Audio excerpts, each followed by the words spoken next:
பாமக நிறுவனர் டாக்டர் ராமதாஸ் பற்றி தமிழக முதல்வர் மு.க. ஸ்டாலின் பேசியதை கண்டித்து பாமகவினர் ஆர்ப்பாட்டம்.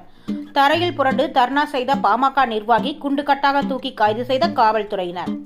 மயிலாடுதுறை மாவட்டம் மயிலாடுதுறை கிட்டப்பா அங்காடி அருகில் பாட்டாளி மக்கள் கட்சியினர் ஆர்ப்பாட்டம் செய்தனர். தமிழக முதல்வர் மு.க. ஸ்டாலின் பாட்டாளி மக்கள் கட்சி நிறுவனர் டாக்டர் ராமதாஸ் பற்றி அவதூறாக பேசியதாக கண்டித்து வன்னிய சங்க மாநில செயலாளர் தங்க ஐயாசாமி தலைமையில் ஆர்ப்பாட்டம் நடைபெற்றது.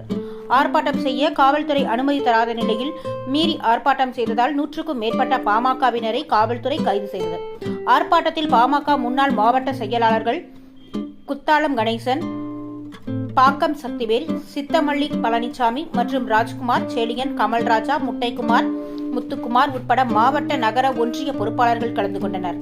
போராட்டத்தின் போது பாமக நிர்வாகி மதிவாணன் என்பவர் தரையில் புரண்டு படுத்து தர்ணா போராட்டத்தில் ஈடுபட்டார். அவரை காவல்துறையினர் குண்டுகட்டாக தூக்கி கைது செய்தனர். இதனால் பரபரப்பு ஏற்பட்டது.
Come on,